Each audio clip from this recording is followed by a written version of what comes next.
Hello, my name is Troy Doucette. I'm a lawyer here in Columbus, Ohio with Doucette Gurley. We do a lot of foreclosure defense and real estate related work, a little bit of consumer work as well, but mostly it's around mortgages and financial instruments. We do get a fair number of calls regarding rental rights, although we don't handle those kind of cases any longer. I thought it might be helpful for me to provide you a little bit of information and law surrounding it, as well as some of the common calls that we might get about renters' rights with landlords and with properties. The baseline for understanding your rights is to know that you have the ability to have, you have the right to have a clean and habitable place to live. In exchange for you paying rent, the landlord has to provide you a functioning apartment. It can't be condemned. It has to have working plumbing. If you go into it with working air conditioner, it's got to continue to be working. And certainly heat, especially in the winter time. If you've got backups or problems with the plumbing related issue, it's the landlord's obligation to go and fix. Similarly, your property should not have black mold or mold growing in it. That represents some kind of water leak or some kind of issue with water coming in from the exterior, or possibly even a plumbing error that's causing mold. You have the right to have that remediated or taken out because it's not healthy. Whether or not the mold situation yields a cause of action or an ability for you to sue, for most lawyers, it comes down to damages. Is there an injury? And then also, can you trace your specific injury back to the specific mold in the property? So sometimes people will call and somebody in the family will have asthma, and the asthma is being made worse by the mold. Certainly completely understandable. However, once you get in the legal world, you're going to have some kind of doctor state in writing that the mold is specifically causing your individual issue. If a doctor's not willing to do that, then it becomes a little bit more challenging, especially when you get in litigation and the defense counsel wants to go all through the different ways that you could possibly be experiencing an asthma issue that's outside the mold. So there is some liability for it, but the damages piece of it can get rather challenging. It's one of the reasons why we don't bring on these kind of cases. We don't accept mold-related cases. But there are sometimes a couple of lawyers locally that are willing to do that. You should Google, toxic mold or black mold lawyer tenant, rights, and you might be able to find one or two that are willing to help you out. Other issues, property's not working, or things in the property are not working. If they were working when you signed your lease and you got into your lease, and they should be working throughout the duration of your lease. That's one of the things that's consideration. That's the exchange that you got for the property. I'm going to talk briefly about escrowing and what you do if things are broken down. Actually, I'll do that right now. I'll tell you about that right now. So if something is not working in your property, in your unit, you have the right to demand that it be fixed, and that is done through a demand letter. This demand for performance, you literally write out a letter. It has to be a written letter that says, here are the things that are not working in my unit. Please fix them, and please fix them within the next 30 days. The law is generally going to allow them to have a reasonable amount of time. Usually it's 30 days, unless it's an emergency. Then they got to get out there faster, but about 30 days to repair it. If you want to know about all your conditions, if you've realized or itemized a few of them, but you think that there might be more issues going on or you're not sure, you can always call code enforcement. Each city has a code enforcement division. They'll come out, they'll look at your property for free, and they'll make a list of things that are in violation of the code that the landlord has to remedy. That gives you greater firepower because it's just not you asking for those things, but now they're going to be obligated to do that under the law. If things are really bad, then there's going to be potentially an order to shut down the property unless things are repaired quickly. That somewhat benefits you because that creates an incentive for the landlord to come out immediately and fix it.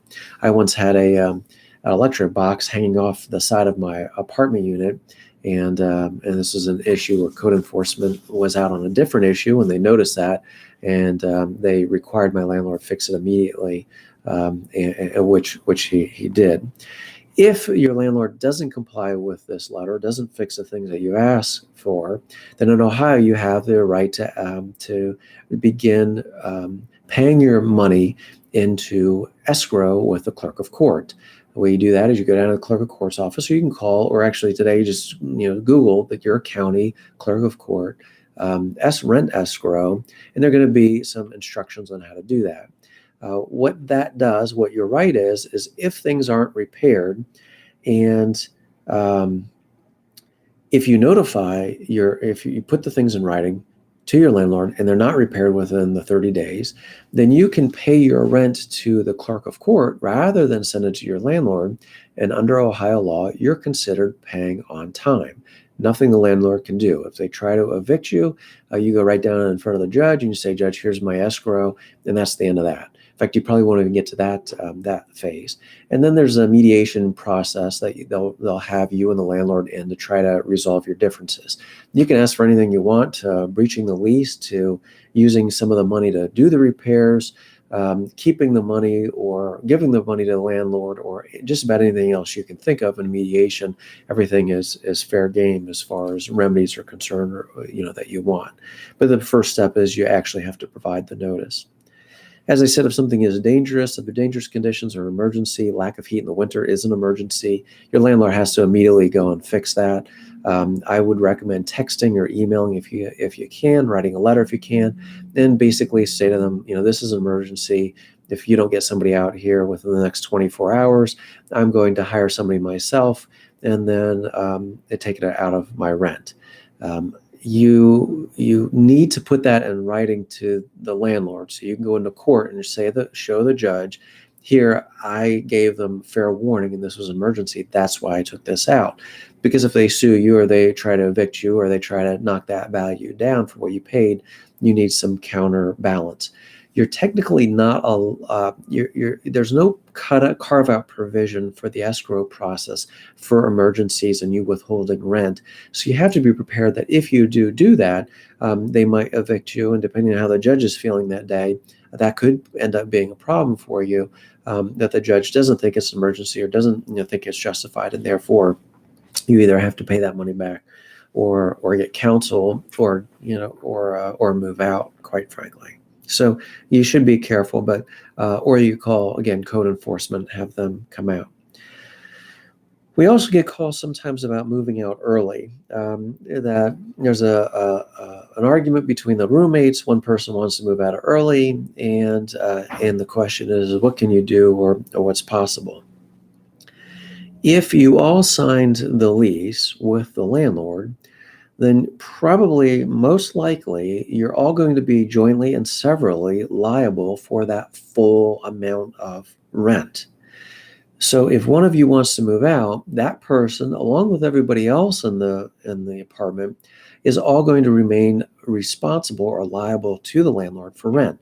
The landlord can sue one person or it can sue everybody. If one of the tenants move out and the landlord sues you, get a judgment against you, you have the right to sue your tenant or your neighbor or your prior roommate for their portion of the rent. It's your obligation, however, if you want to apportion a specific amount to them, to actually sue them either after the lawsuit is done, or you can sue them as a cross-claim in the lawsuit that your landlord files against you. But if there's a big falling out, generally, you're not entitled to move out of the apartment unless there's some provision in your lease that allows you to do that, which is unlikely. Everybody is going to be stuck for the full amount. If one person has all the assets and the landlord knows that, the landlord can sue just that person for all the rent or the appropriate amount of rent, and capture it from that person, and that person then has to go to everybody else. I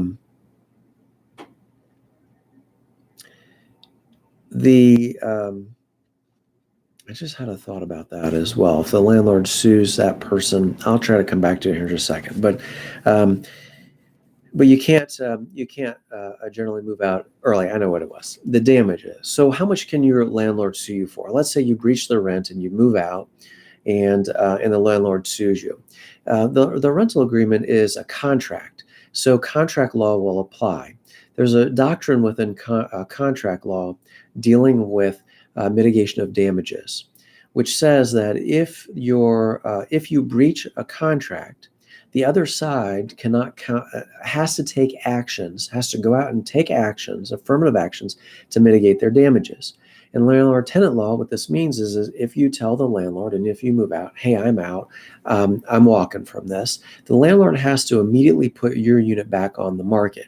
The landlord cannot pocket yours for the remainder period of your lease and show all the other units out there to somebody and not yours, especially if somebody's specifically looking for your unit. Your landlord has an obligation to mitigate damages with respect to yours. If you want to see if your landlord is doing this or not, have one of your friends call up the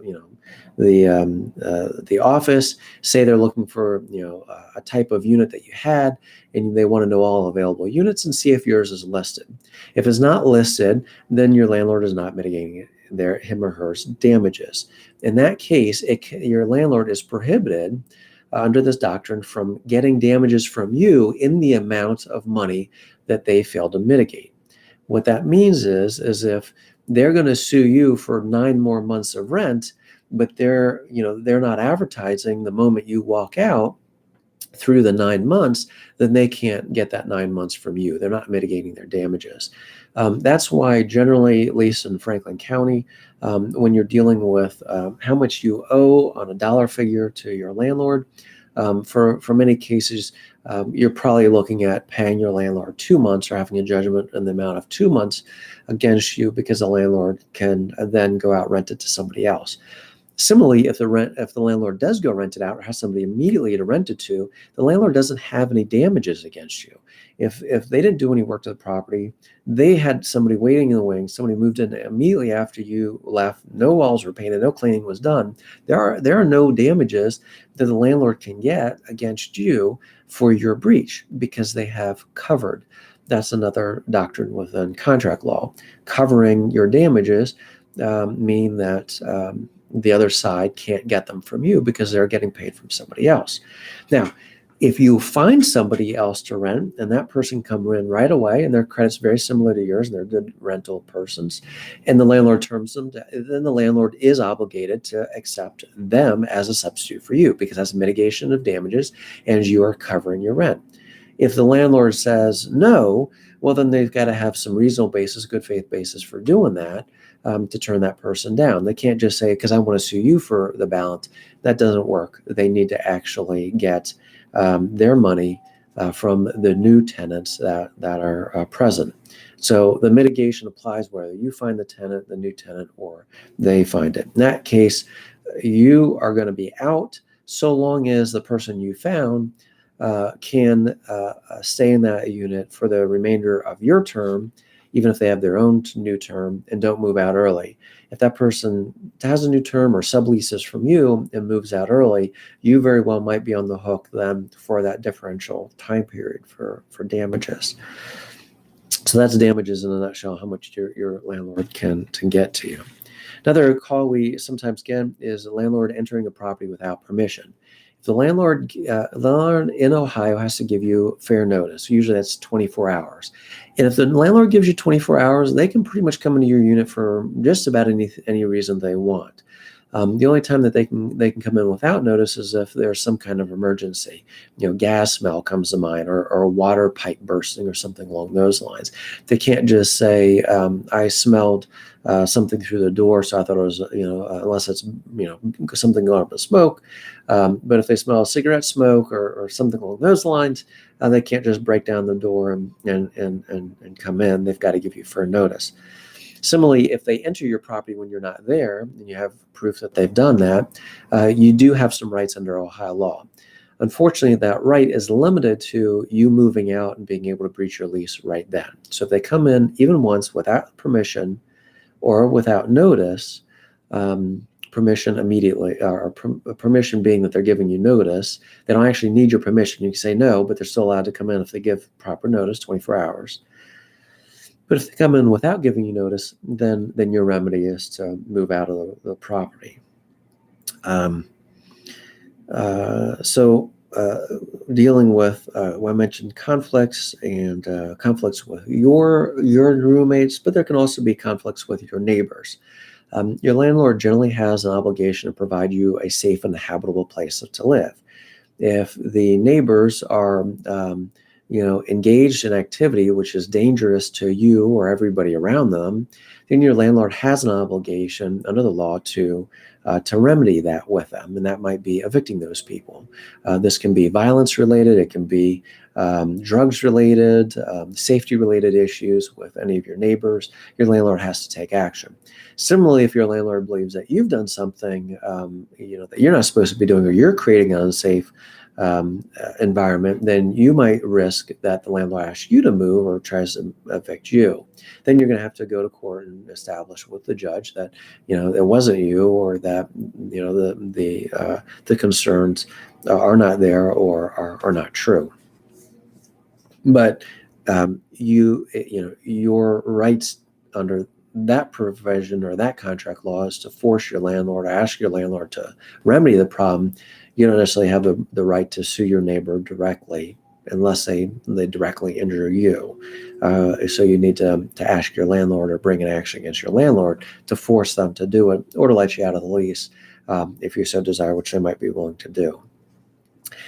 I mentioned escrow before. There's one other provision under Ohio law dealing with escrow, and that's actually if your lease comes to a natural termination or unnatural termination, and you have a security deposit that you've put down. If you have paid a security deposit to your landlord, first, if it's 1 month rent or more, they're obligated to keep it in an interest-bearing account, and you get to keep the interest. If it's 1 month or more of your normal payment. If it's not 1 month, or even if it is, within 30 days of moving, your landlord has to mail you out notice or mail you out a notice of any deductions they're making off your escrow, your deposit, your escrow deposit, and also mail you back the remainder. Now, the dollar figure that they remove has to be bona fide and reasonable. It has to be a real amount. That's why we recommend people take a video, on your phone before you move out. We'll go into every room, carpet, inside the refrigerator, every window, make sure nothing's broken, and the walls to show that everything is moved out and it's in great condition. If the landlord believes that you owe them something, then the landlord has to itemize that and mail you notice. If you have told your landlord your forwarding address, and your landlord fails to return your deposit or the itemization to you within 30 days, you can sue them under Ohio law for damages 3 times your security deposit, plus you can obtain attorney's fees. It's one of the few times under landlord-tenant law in Ohio that you can recover your attorney's fees from your landlord for doing something wrong. It's one of the times that we get close to, or our firm would entertain representing somebody, is if they actually gave written notice before they moved out of their forwarding address, and then the landlord did not provide the return within 30 days or an itemization of why they're keeping any of the deposit. If you gave that written notice, and I'd like to see it in an email, I'd ideally like to see it on a piece of paper that's sent certified mail, but quite frankly, I think an email would do, of your forwarding address, and you send it before your lease term ends, and they don't mail you back within 30 days, and you possibly have a legal action to get 3 times your deposit plus your fees back from them.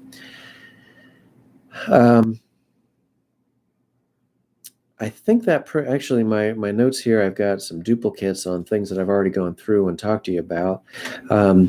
Your credit is the last thing. Are there credit related issues with landlord tenant issues, or moving out or being sued? Generally, if you are sued in court, and your landlord is able to take a judgment against you, that will possibly show up on your credit bureau. I have found that the 3 major credit bureaus, TransUnion, Equifax, and Experian, will not generally pick up that information, include that amount. But some of the systems that landlords utilize, that judgment might show up. If you owe the landlord amounts of money after you move out and they are reporting that to these companies as delinquent or past due, and that is accurate and you do owe it, then it's probably appropriate that it appears on your credit report and can pose some problems for you if you're going to rent someplace else. So you want to be aware of that. If the information is not true, or if they sue you and you win, or you get a reduction in the judgment, then they have to report that the correct amount of the judgment, or if you win, they should not be reporting anything on the credit bureaus because a court has found that you are not responsible for any dollar figure. If they do have something, if you do find something is erroneously on your credit report from some prior landlord, you have the right to request from that company, directly from that, like Innovis, for example, you write to Innovis and you challenge the validity of that. If they fail to remove it, or if you have proof, you provide proof along with your letter, such as the court's order, and they don't remove it, you might have an action under federal law under the Fair Credit Reporting Act, or FCRA, if they don't remove it and it shouldn't be there. That you generally have a right in any of your credit bureaus. If something is inaccurate, you have the right for the CRAs, the credit reporting agency, to make the correction. If they don't, then you can bring an action against them. In some situations, you can go after the original creditor as well, or your landlord, but that's a little bit more complex, and you certainly have to have the action against the CRA, credit reporting agency, before you can get to your landlord for these credit disputes. If there's a debt collector involved, you might have further rights under the Fair Debt Collection Practices Act if the dollar figure is inaccurate, or if they're telling you things that aren't true as part of the collection process, like they can arrest you or sheriff's coming after you, something false like that, then you probably want to contact a consumer lawyer or a lawyer familiar with the FDCPA, Fair Debt Collection Practices Act. We do some of that work as well on a limited basis, has to be the right case, but those kind of cases, the other side also has to pay attorney's fees or the attorney's fees. So you generally don't have to pay those to counsel as they fight your case. I think that's just about it. It covers everything I think we normally find or normally get questions about within landlord-tenant law. I'll go back and sort of reiterate that it is very challenging to bring these kind of lawsuits on behalf of tenants. You generally are going to be looking at doing this pro se, or you're on your own in front of the judge, which they're used to dealing with pro se people. So you've got great proof. Bring the documents with you, print the stuff out, bring a copy for yourself, for them, and for the judge, then actually hand it in front of the judge, make it clean, clear, understandable, exactly what the issue is and exactly why they're wrong.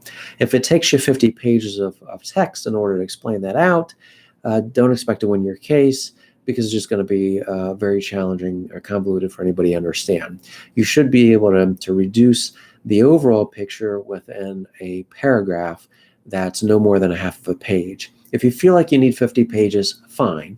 Just summarize it in one paragraph at the very beginning so everybody understands right from the get-go exactly what's going on. When you're dealing with small claims court or municipal court, where a lot of these things happen, the judges are very busy. They're going to understand within a very short period of time exactly what the dispute is about and what your defense is. If you can't explain that within a short time period, get somebody that you know to help you with it, or get a timer on your phone and time yourself to see if you can get your thoughts down to 2 minutes or 3 minutes. Do not if you take 15 minutes, you're going to get cut off by the judge, by most judges, very quickly. So you want to summarize your particular issue quickly. If your landlord has not sued you, but you think you have some kind of cause of action, or you have some damages from mold or other kinds of things that you think are worth something, you're just not sure what it is, then maybe you're looking at small claims court. And right now, your jurisdictional maximum is I think $6,000 or $6,000. You can sue your landlord up to the statutory maximum, verify, because it does go up over time, how much it is. And then you can bring a lawsuit and explain out whatever it is and see if a judge will award you some dollar figure for it. But these are challenging cases to get a lawyer to take you, unless you're going to legal aid of Columbus, legal aid of whatever county you're in, Southeast Legal Services, wherever you are, might be willing to take the case on for free if you're low income or you're elderly. But outside that, it is going to be difficult to get counsel because those damages provisions generally aren't going to be too high. And then you also have the need to recover attorney's fees unless you're paying them yourself out of pocket. But usually that doesn't make sense to then hire counsel because your damages aren't going to cover fees. It's sort of you're in a catch-22 with these situations where sometimes you just go on your own as the way to go. I hope that's been very helpful for you. My name again, Troy Doucette. I'm a lawyer with Doucette Girling. We have an office in Columbus. We take clients in Cleveland. We're really all around Ohio as well as in Florida. But as I said, we generally don't take landlord-tenant related matters. We're mainly focused on foreclosure and financial litigation surrounding financial instruments, usually in housing. But I thought because I have these calls so often that I would take some time here, 25 minutes or so, and explain everything out to you. I hope this has been helpful. Best of luck to you moving forward. If you want more resources, I recommend you do some Googling. Legal Aid has some good resources online. You can read more there. There are some also options in Franklin County. There's a self-help center through the court system. Other counties might have that. They might be able to provide you some direction. I know they keep lawyers on staff to help people in these kind of situations. They might be a resource for you also. If you need more information overall, there's always law libraries. Most law schools have them. Most public law schools have them. They're open for the public. You can go in and usually talk to a reference librarian and ask them for all the material on landlord-tenant law or whatever it might be, and they can direct you to some additional material. But Google generally will be your friend for a lot of this information out there. Again, best of luck to you moving forward, and I hope this has been helpful. Thank you.